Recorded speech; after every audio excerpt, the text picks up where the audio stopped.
So we have two young ladies that have been very courageous and would like to tell their story and what's going on with them in their school. Would you guys tell us your names and a little bit about what's going on? My name is Samantha Peak. I'm Sarah Brown. I got threatened twice yesterday at the bus stop. I got threatened that two kids were going to get on before me, and because I'm on crutches, they were going to trip me and make me fall. And that made me feel like that there's something going on in their life, or they've got hurt before and that happened to them. But then the other time yesterday, I also got threatened to get beat up by another student that I thought was my friend. I talked to the child psychologist they have at the school. I talked to the teacher. I talked to everybody I could. Because it's really, really hard. It's really, really hard to get threatened. I've only been on crutches for a week and I've already get threatened twice. It's really hard. And is your friend, were you there? Are you like friends at her school and you're helping her with this? Yeah. What are you doing, or how are you approaching this? I'm kind of like telling her that it's gonna be okay and that don't worry about it, and if you need someone to talk to, I'm here. Or go talk to a teacher and go tell them what happened. And so that's what I've been doing. So you have talked to a teacher or somebody in school? I did talk to one of my teachers, and these are two middle schoolers, and I am a high schooler. And these are two middle schoolers that told me that they were gonna talking about tripping me, and I know they're only middle schoolers, so I had teachers telling me just forget about it, don't worry about it, and I know they're middle schoolers. I got bullied by these kids last year. I've been getting bullied since the 6th grade. Now I'm in 9th. I haven't had the courage to tell anybody. It's hard. It's hard to tell people about it because it's hard getting bullied, and I know we had a suicide last year.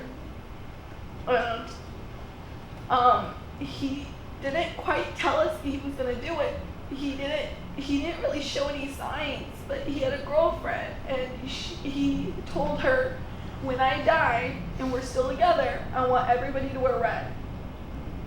And I got a call, and then he said that on Friday, and then I got a call from her who saw it on Instagram saying that he hung himself.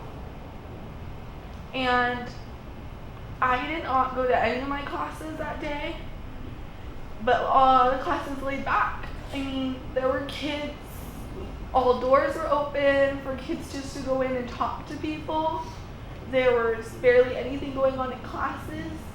There was teachers everywhere, the principals and everybody, and then the counselors from all around Kitsap County came just to our middle school because of that suicide, because he was, I think, 16, so he got held back a couple years, and he had this energy, and what was really cool about him was he was popular, but he didn't treat himself like he was popular.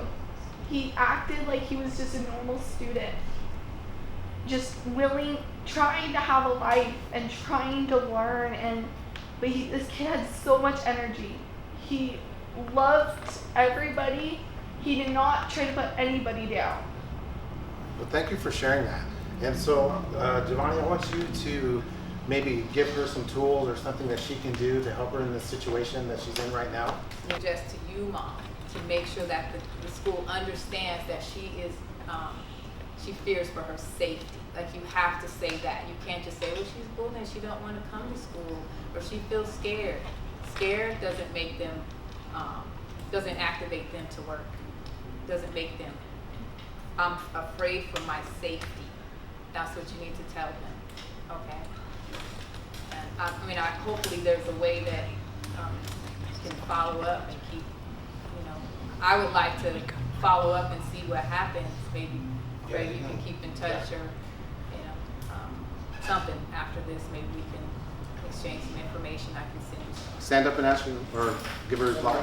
Basically, it can be for anything. Like if you dress nicer than a kid that comes out of a family that doesn't get nice clothes, or that, you know, just has too many siblings to really care for one kid. If you dress nice, then those kids are gonna obviously like pick on the person with nicer clothes because they're just got that self-conscious about themselves, and it's either gonna turn into they're gonna like go after you, hurt you physically, and they're just gonna bash you mentally.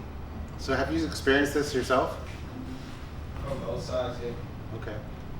Can you tell us one of your experiences of you being bullied? Like in general? Like, Yeah, just in general, or? Well, growing up, my life's been a little, like, I mean, my mom, she likes women, but so, like, growing up with my mom being gay, it was really hard because, like, I got impact. I got beat up a lot.